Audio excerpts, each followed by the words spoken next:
皆さんこんにちは。ルカチャンネルのルカです。本日の動画なんですけれども、今年一発目のブースター商品としてユニコーンスティングが発売されたということで、ベイブレード X の 3on3 デッキが変わりましたということで、皆さんにねデッキ紹介をやっていきたいなと思っております。そして今回もね、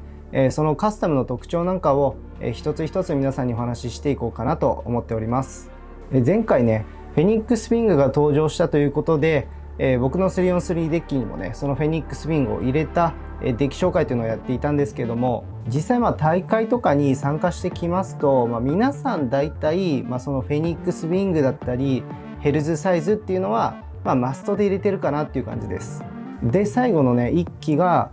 結構分かれるようなね感じになっていたんじゃないかなというふうに思っております。もちろんコバルトドレイクをお持ちの方は、単純に重量もめちゃめちゃ重いですし強いので、デッキに入れてる方もね多いんじゃないかなというふうに思っております。そんな中で今回このローンチされたばかりのユニコーンスティングを早速ですねデッキに入れて最新ベイブレードを使った 3on3 デッキになっておりますので、今から皆さんにご紹介していきたいと思います。ぜひね最後まで聞いていただけると嬉しいです。それではですね1機目のカスタムから紹介していきたいと思っているんですけれども、まずはこちらです。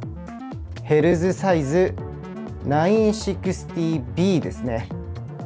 これはですねヘルズサイズのブレードとボールビットっていう組み合わせっていうのは、僕の動画でも何回もね紹介しておりますし、おそらく僕の動画視聴者の皆さんにはね、説明不要かと思っているんですけれども、安定的にスピンで1ポイント取るためのカスタムになっております。それではね早速特徴からお伝えしていきますと、まずブレードのヘルズサイズ、これ何度もねお伝えしているんですけれども、極端な引っかかりが少ないということで、回転ロスもね起きにくいですし、余計なブレっていうのもね起きにくく組めるパーツになっております。さらにスマッシュ形状で相手を寝かせて、バランスをね崩させることによってスピンを取りやすいっていうねポイントもあります。そしてラチェットの960、ここね唯一前回から変えてきているところです。低めにベイをセットできることで、重心バランスが整えやすいっていうところはもちろん、大きく突起したね、形状っていうのがほぼなくなった。そして他のラチェットに比べて薄くなっており、ラチェットバーストするリスクが低くなったと考えております。で最後はねビットのボールなんですけれども、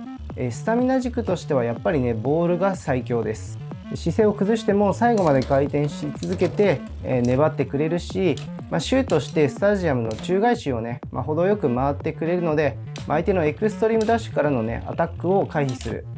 序盤のアタックを数回かわしてしまえば、ほぼ勝てちゃうっていうようなねそんな感じになっております。なのでこれはねもうベイブレード X が始まって以来もうずっとね、最強のスタミナタイプということで、ずっと長くね、多くの方が使われているカスタムなんじゃないかなというふうには思っております。そして続きましてこちらになります。2機目はフェニックスウィング 360R ですね。はい、今こいつを使わないっていう選択肢はねおそらくないんじゃないかなっていうふうに思っております。やはり 38g っていうね重量の重さと弾き飛ばす性能は、今アタックタイプとしてこれを超えるベイブレードは、存在してないんじゃないかなというふうに思っております。でこの最重量級のブレードの3枚刃によってとにかく相手を吹き飛ばして高得点を取ると。スタミナタイプでもさすがにこの重量をね超えてくるベイブレードっていうのは今いないので、相手を吹き飛ばすね力の強さで、スタミナロスをね、重ねて、スピンでも倒してしまうといったね、場面もあるような感じがしております。でラチェットの360ですね、重心も整うし比較的綺麗な回転を生み出せるかなと。で最後のビットなんですけども、こちらがラッシュビット採用しておりまして、前回と同じなんですけれども、ビットの10枚刃ギアでエクストリームダッシュのスピードを抑えながら、連続的なね重いアタックで相手をね最後まで追い込みます。これ決まるとねめちゃめちゃ気持ちいいので、個人的にはかなりおすすめのカスタムになっております。で、さらには、強くね若干強めにフラットでシュートを打ったとしても、このエクストリームダッシュするスピードっていうのが抑えられているので、自滅するリスクもね、少なくなっているんじゃないかなというふうにも思っております。フェニックスウィングの改造っていうのはいろいろあるんですけれども、僕はね個人的には今このカスタムっていうのが、アタックがしっかりできて、ド派手にねバトルもできて高得点も取れるといったね、ポイントが大きくてめちゃめちゃお気に入りのカスタムになっております。そして最後になりましたけれども、最後にご紹介するカスタムがこちら、ユニコーンスティング 560HN。これがね最後のベイブレードということで、ユニコーンスティングねレビューの方もやっているんですけれども、まずはねブレードから見ていきたいんですけれども、これねこの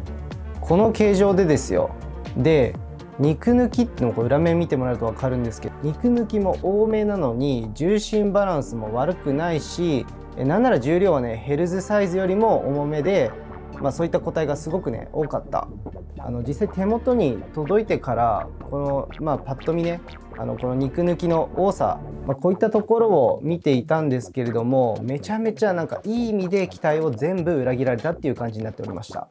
この左右のね形状の違いはあるんだけど、一方は超滑らかで、もう一方は、パッと見結構こうギザギザ形状なんだけれども、指でなぞってみると意外となだらかなんですね。なのでスタミナとして運用するのは全然悪くなかった。しかも綺麗な組み方をしておけば、ヘルズサイズのねボールと、五分五分かなっていうぐらいは、いけたんじゃないかなというふうに思います。でラチェットは560ということで、低くベイブレードをセットして、で5枚刃の遠心力で綺麗な回転が生み出せると。でビットは、ハイニードルですね。これねぶっちゃけ少し迷ったんですけれども、もちろんここボールにしても全然悪くなかったですし、ただねボールは今回はヘルズサイズに割いてしまっているので、他のビットもねいろいろ試したんですけれども、結果的にはボール以外で採用するんであれば、最後まで姿勢をね保持しやすいようなビットを選びたいなっていうふうに思って、で結果的にこのハイニードルというねビットを採用しております。これもしかするとここのビットの部分に関してはヘルズサイズのボールと交換して、で逆にこのハイニードルをヘルズサイズの方に移しても、全然それでもいいんじゃないかなっていうふうには思っております。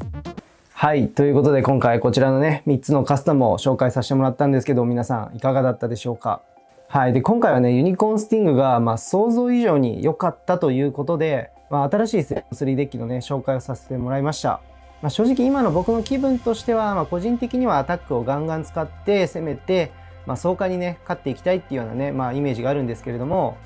スタミナタイプはさ本当に、シュートするじゃん。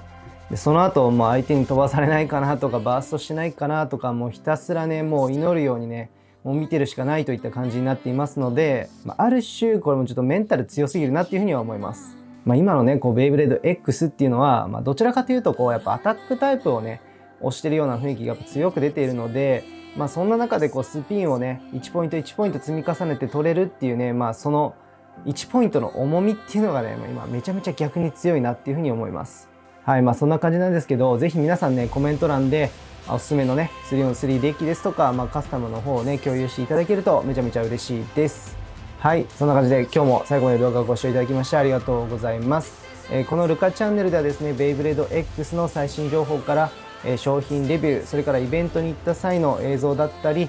最近ではですねベイブレード X のシネマティック映像をね、いろんなベイブレードに関する映像表現やっておりますので、ぜひねチャンネル登録と高評価よろしくお願いいたします。はい、それではねまた次の動画でお会いしましょう。ルカチャンネルルカでした。バイチャ。